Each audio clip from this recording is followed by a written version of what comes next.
Hello guys, welcome back to my new blog. তো guys finally আমি তো এখন চলে এসেছি বাজার কলকাতায় কিছু শপিং করতে। অ্যান্ড এখন ঘড়ির কাঁটায় পাক্কা রাত্রি 8টা বাজে। তো ফাইনালি আমি এসেছি, মতলব আমার বউ আর ছেলে সবার প্রথমে ওরা এসেছে বিকেলবেলায় চলে এসেছিলো গাজলে কিছু শপিং করতে। কারণ কিছুদিন আগে আমার বাবা তো স্কুলে গিয়েছিলো, তো ফাইনালি ওর যে ওয়াটার বোতলটা ছিল সেটা ভেঙে ফেলেছিল। তো সেটাই কেনার জন্য আমার বউ আমার বাবানকে নিয়ে প্রথমে গিয়েছিলো স্টাইল বাজারে। তো ওখান থেকে নতুন একটা ওয়াটার বোতল কিনে নিয়ে এসেছে। অ্যান্ড তারপরে আমার বউয়ের ইচ্ছা ছিল যে আমি আমার বউকে ওই কী শুনতো ওটা ওড়না কিনে দেওয়ার জন্য। তো ফাইনালি আমি এই একটু আগে অফিস থেকে এসেছি, ফ্রেশ হয়ে গাড়ি নিয়ে চলে এসেছি এখন বাজার কলকাতার সামনে। আমার বউ তো বাজার কলকাতার দোতলাতে, যেখানে মেয়েদের বাচ্চাদের সব কিছুটাই পাওয়া যায়, সেখানে এসে ওড়না দেখছি। আমি তোমাদেরকে দেখাচ্ছি। দেন বাবান তো স্টাইল বাজার থেকে প্রথমে ওরা স্টাইল বাজারে গিয়েছিলো, ওখান থেকে বোতল কিনে নিয়ে আমি এসে আমি বাজার কলকাতার সামনে এসে আমাকে বললো তুমি বাজার কলকাতার সামনে দাঁড়াও। তো ফাইনালি আমি বাজার কলকাতার সামনে দাঁড়িয়ে ফুচকা খাচ্ছিলাম। তো আমার বউ এলো, কিন্তু ফুচকার দোকানে আজকে প্রচুর ভিড়, প্রচুর। আমি দই ফুচকার অর্ডার দিয়ে চলে এসেছি উপরে। ফাইনালি বাবান তো স্টাইল বাজার থেকে এসে মোমো খেয়ে আমার বউ উপরে চলে এসেছে। এখন সেটাই আমার বউয়ের কাছে এসেছি, আমার বউ ওড়না দেখছে। দেন আমি তোমাদেরকে সবটাই এই ভ্লগে ঘুরিয়ে দেখাচ্ছি। আর এই ভ্লগটা অতটা বড় হবে না, ছোট্ট ভ্লগ হবে। দেখো আমার বউ তো ওড়না পছন্দই করতে পারছে না। বাজার কলকাতা, হ্যাঁ। আর বাবান দেখো কোথায় চলে গেছে বাবান। আর বাজার কলকাতা অনেক দিন ধরেই ভিড় নেই, যেই দিন থেকে তোমার স্টাইল বাজার হয়েছে। কে বলে? আমি বলি, রাজকুমার ঘোষ বলে। সব হয়, তুমি জানো না, প্রচুর হয়। এই দিকে এটা পড়ে গেছে, পড়ে যাক। সত্যি দেখো, আগে প্রচুর স্টাফ থাকতো, এখন দেন একটা ওই রকম স্টাফ নেই, দুটো স্টাফ আছে এখন বাজার কলকাতা। মানে গাজলে যে চাহিদাটা ছিল এক সময়, তো এখন অনেকটাই কমে গেছে। কারণ গাজলে অনেকগুলো শপিং মল হয়ে গেছে, বাজার কলকাতা, ট্রেন্ড, স্টাইল বাজার, কসমো বাজার।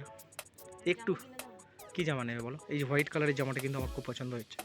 হ্যাঁ, প্রাইস দেখো 600 টাকা, বাপরে। শুধু জামাটার দাম 600 টাকা। জামাটার দাম 600 টাকা হলে তো হবে না। আর আমরা যাব দুর্গাপুজোর সময় বৃন্দাবন। তার আগে আমরা প্ল্যানিং করছি মায়াপুর থেকে ঘুরে আসবো, তাই না?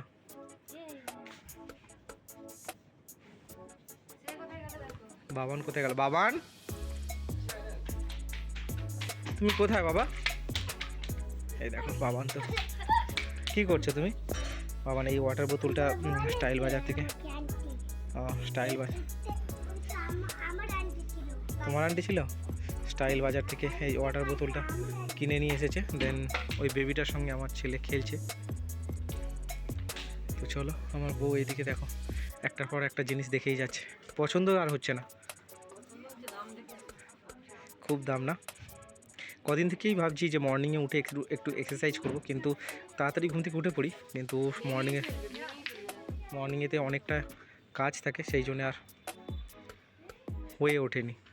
5টার সময় ঘুম থেকে উঠি, ঘুম থেকে উঠে ব্রাশ করি, তারপরে ঠাকুরের সেবা দিতে দিতেই। চলো, তোমার ওড়না খোঁজা হলো কি? কেন ব্লুই নিয়ে নিতে পারতে? পাওনি? দেখো সেরকম আগে যেমন আমরা আসতাম, শুধু বাজার কলকাতাতে কেমন ভিড় ছিল বলো, প্রচুর ভিড় থাকতো, প্রচুর। দেন এখন সত্যি এখন অনেকগুলো শপিং মল হয়ে যাওয়ার পরে আর এখন কোনো ওকেশান নেই, সেই জন্যে আর অতটা ভিড়ও হয়নি। কোনো শপিং মলে অতটা ভিড় নেই, একটা স্টাফ শুধু দেখো ওপরে ঘোরাঘুরি করছে, আর কেউ নেই। ওই দিকটা হচ্ছে চিলড্রেন্স, অ্যান্ড এই দিকটা হচ্ছে শাড়ির কালেকশান, দেন এই দিকটা হচ্ছে লেডিস কালেকশান। ওপর একতলা দোতলা বাজার কলকাতা। আমরা প্রথম দিকে বাজার কলকাতা অনেক দিন থেকে আমরা আসছি।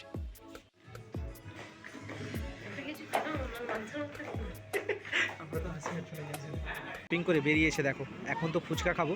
প্রথমেই তো এত ভিড় ছিল এই আঙ্কেলের কাছে।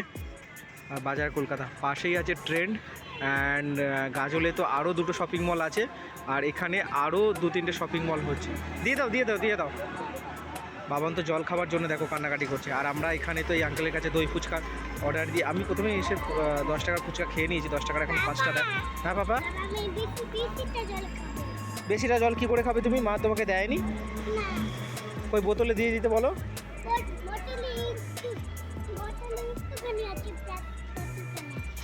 এই আঙ্কেল তো এখন দই ফুচকা বানাবে। আচ্ছা আমি দিচ্ছি দিয়েছে দেখো। আর এদিকে বাবান জল খাবার জন্য কান্নাকাটি করছে। সন্ধু তুমি প্রথমে ফুচকা খাওনি? সন্ধু যখন আসো তখন ফুচকা খাওনি? বাপরে, এরপর আবার দই ফুচকা খেতে হবে। এত কিছু খাওয়ার পরে আবার দই ফুচকার অর্ডার দিয়েছিলাম, তো ফাইনালি দই ফুচকা তো চলে এসেছে। তো এখন আমরা সবাই মিলে দেখো, বাবান তো দই ফুচকা খাওয়ার জন্য দেখো কী হলো বাবা, দই ফুচকা খেয়ে সোজা যাব বাড়িতে। সন্ধু কেমন বানিয়েছে? বলে গেছে? খেয়ে নিচ্ছি আমি। তো চলো দই ফুচকাটা খাই, আর কেমন বানিয়েছে আমি তোমাদেরকে কাছ থেকে দেখাচ্ছি। কি হলো বাবা, আমার কাছে তো আছে নাকি? খাও খাও খাও খাও। ফাইনালি এইমাত্র আমরা সবাই গাজল থেকে বাড়ি ফিরে এসেছি, অ্যান্ড এতটাই গরম, আর আমরা তো এখন বাইরেই শোবো। বাইরেটা একটু বেশ হাওয়া দিচ্ছে, মর্নিং থেকে প্রচুর রোদ ছিল। দেন এখন বাজে 9:38, একটু ফ্রেশ হব, স্নান করব, গা ধোবো, দেন তারপরে একটু বইয়ের সাথে বসে বসে গল্প করব, তারপরে শুয়ে পড়বো। তো চলো বাই, গুড নাইট, সবাই ভালো থেকো, সুস্থ থেকো, রাধে রাধে।